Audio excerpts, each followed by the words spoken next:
Балам, не істеп жатырсың? Отбасымның суретін салатым. Жарайсың, жаным. Суретші балам менің.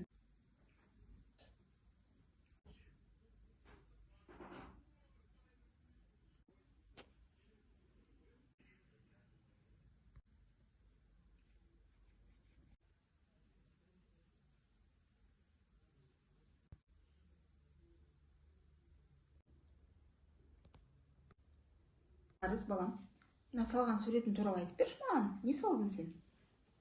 Басымызды салдың ба? Кімдер мыналар?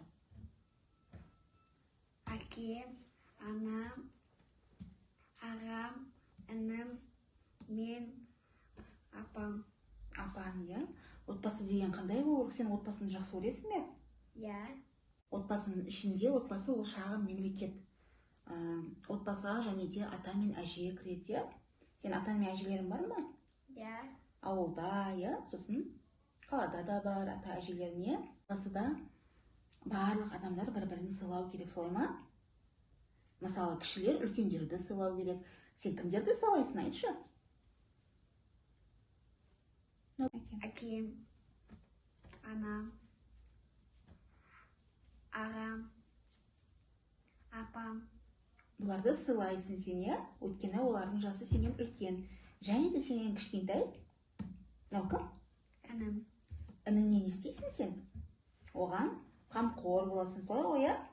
Отбасы мүшелері бір-бірлерін сыйлау керек. Сонымен қатар бір-бірлеріне қамқор болу керек. Бір-бірлеріне және де өтірік айтуға болмайды, иә? Сен өтірік айтасың ба? Өтірік айтуға мүлдем болмайды, иә? Отбасы мүшелері бір-бірлеріне көмектесу керек, иә, балам? Отбасы мүшелері тазалықты сақтау керек үйде.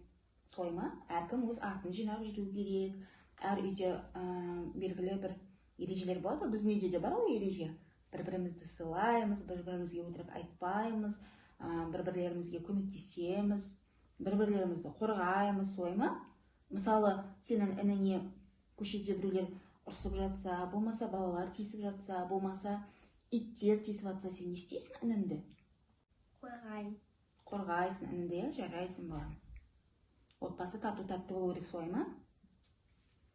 Анашым, апам мен ағам мектептен келгенше інімді ойнатып келейін. Жарайсың, жаным, ойната ғой.